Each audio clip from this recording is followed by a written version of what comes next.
This is Dr. Marcus Calder from the Emergency Coordination Center. Please listen closely and follow these instructions. This is not a drill. If your dog starts laughing with other dogs, immediate action is required. The situation has escalated beyond our initial projections. As of this morning, July 18th, 2024, we are documenting coordinated behavioral anomalies across multiple pets separated by distances that should make communication impossible. What we observed in isolated cases just 48 hours ago is now manifesting as synchronized activity between animals that have never met, living in completely separate locations. I want to be clear about something. In my 17 years of research following the 2007 events, we documented specific patterns of animal behavior during what we now call harvest cycles.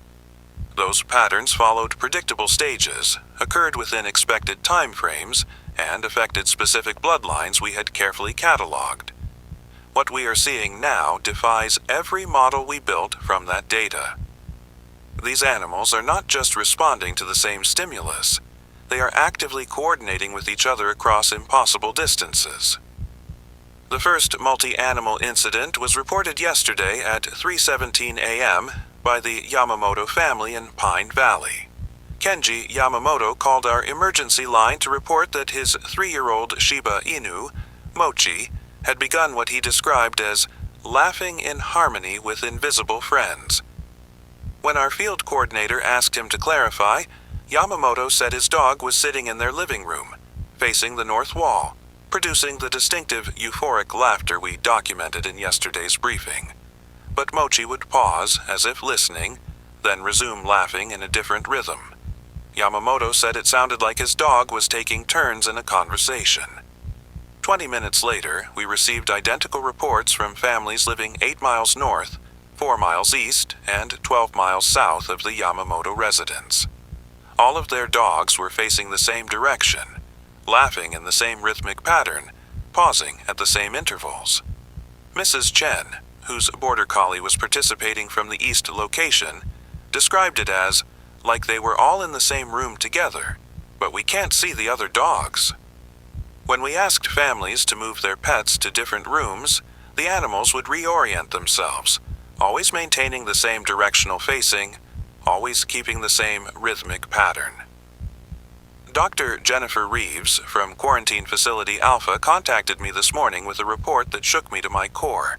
She said that at approximately 3:15 a.m., just 2 minutes before the Yamamoto incident, every dog in their containment facility had simultaneously moved to the north walls of their individual isolation chambers. These are animals that have been separated for weeks, held in soundproof chambers designed to prevent any form of communication. Yet all 37 dogs began laughing together in perfect synchronization. Dr. Reeves tried to break the pattern by activating the electromagnetic interference protocols we developed after 2007. The laughter continued uninterrupted. She tried audio disruption, light pattern changes, even temperature fluctuations.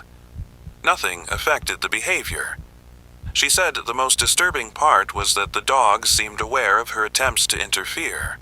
They would turn and look at her during her interventions, still laughing, with expressions she described as patient amusement, like they were, waiting for me to understand something obvious.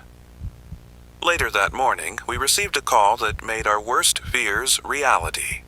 The Henderson family, who first reported shadow-watching behavior 5 days ago, had disappeared from their Millbrook County home. Their neighbor, Mrs. Patterson, called police when she noticed their front door standing open since dawn.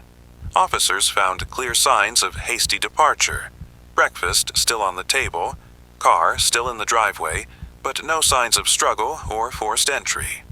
Their golden retriever, Rusty, was gone as well. The only unusual detail was that every mirror in the house had been covered with bed sheets, and the word "together" was written in condensation on the bathroom mirror. What makes this case critical to our current understanding is what Mrs. Patterson told investigators. She said that around 11 p.m. the previous night, she had heard dogs laughing from the Henderson yard. She looked out her window and saw Rusty sitting by their fence, appearing to laugh toward her house. Mrs. Patterson's own dog, a beagle named Charlie, was at that moment sitting by her fence, facing toward the Henderson yard, laughing in response. She said it looked like they were sharing a private joke across the fence. Mrs. Patterson became concerned and brought Charlie inside, but he immediately ran to the north-facing window and resumed the laughing pattern. She said the sound was wrong. Too much joy for an animal, too intentional for normal dog behavior. Around midnight, both dogs stopped laughing simultaneously, and the neighborhood fell completely silent. Mrs. Patterson said the silence felt heavy, like something big had just been decided. The pattern is spreading faster than we projected. Colonel Sarah Mitchell contacted me this morning requesting immediate backup resources. She said our standard containment protocols are failing because the affected animals are no longer acting as individuals. They're functioning as nodes in some kind of network that operates beyond our understanding of animal communication.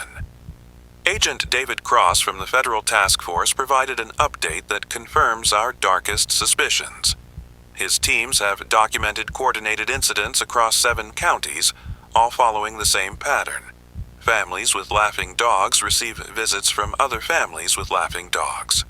These visits happen during overnight hours, with entire families leaving their homes together, bringing their pets, and walking in organized groups toward rural areas. Security cameras show these processions moving in perfect formation, adults and children walking with unusual precision, dogs maintaining the same directional orientation throughout their movement. We have gathered data on the behavioral progression we are now observing. Stage 1 begins with what we're calling the gathering call.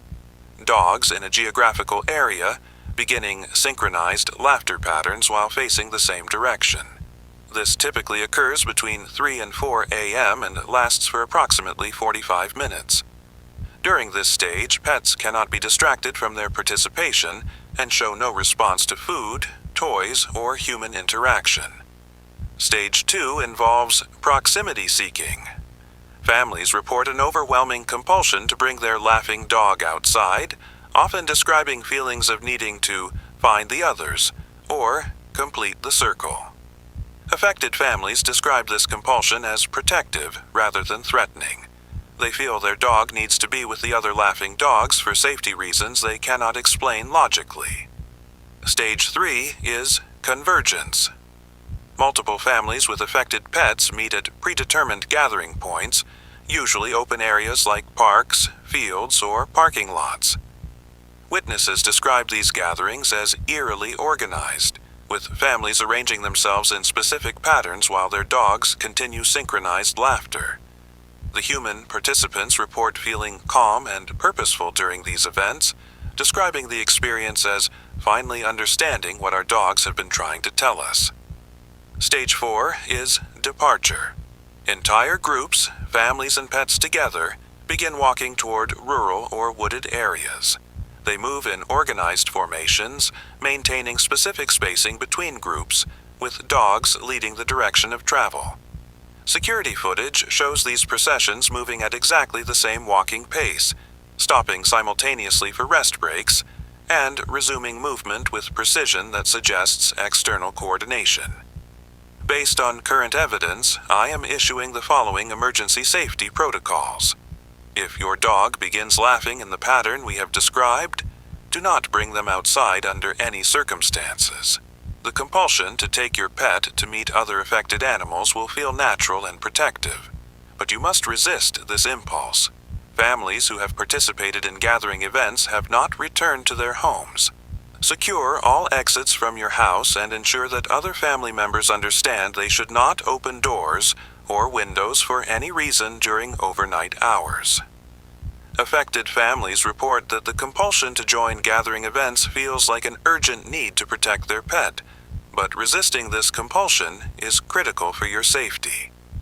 Do not attempt to drive to check on neighbors or friends whose dogs may be exhibiting these behaviors. Our tracking data shows that families who leave their homes to investigate nearby incidents become participants in the gathering events and do not return. Colonel Mitchell has confirmed that vehicular access to rural areas is being restricted to prevent civilian involvement in these organized departures. If you hear multiple dogs laughing in your neighborhood during overnight hours, remain inside and contact our emergency line immediately. Do not look outside or attempt to observe gathering activities. Witnesses report that observing these events creates a compulsion to participate, especially among pet owners. Our quarantine facilities are implementing emergency protocols as coordinated raids by affected groups have successfully breached 3 installations in the past 24 hours. Dr. Reeves reported that the raiders moved with military precision, opening specific containment chambers while leaving others untouched. Security footage shows families with their pets walking directly to chambers holding animals that had exhibited compatible laughter patterns. These raids resulted in the release of 43 contained animals, all of whom departed with raiding groups toward unknown destinations. The coordination we are documenting suggests that whatever triggered the current harvest cycle has evolved beyond our 2007 understanding. Local inventor Dr. Heinrich Poof was briefly investigated after reports of unusual electromagnetic readings from his backyard workshop, but his homemade pet attitude adjuster, Mark 7, has been determined completely unrelated to current events. Dr. Poof continues to insist his device will restore normal pet happiness levels, apparently unaware that happiness is precisely what we are trying to prevent. Colonel Mitchell's latest briefing confirms our worst-case scenario. The affected animals and their families are not acting under distress or coercion. They are participating willingly in organized activities that serve purposes we do not understand. Military intervention has proven ineffective because the targets do not resist or attempt to escape. They simply wait patiently for interference to stop, then resume their coordinated behaviors. This is no longer a containment operation.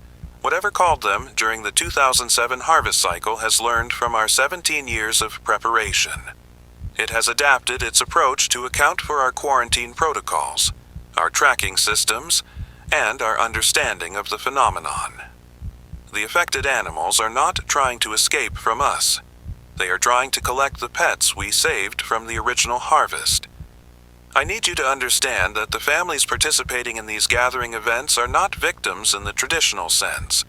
They report feeling purposeful and protected while participating. They describe their pets as finally being able to fulfill important responsibilities that have been delayed for too long. This suggests that whatever intelligence is orchestrating these events has found a way to make cooperation feel like protection rather than predation. The Henderson family represented our best hope for understanding the individual family experience, and their voluntary departure confirms that traditional rescue operations will not be effective. Families are choosing to participate because their pets have convinced them that participation serves their best interests. Stay inside during overnight hours. Do not investigate sounds of multiple dogs laughing. Do not attempt to reunite with neighbors whose pets are exhibiting coordinated behaviors. And remember, if your dog starts laughing with other dogs, the safest thing you can do is nothing at all. This message will repeat every hour until further notice. Whatever is gathering them together has been patient for 17 years. Do not give it any more time to find you.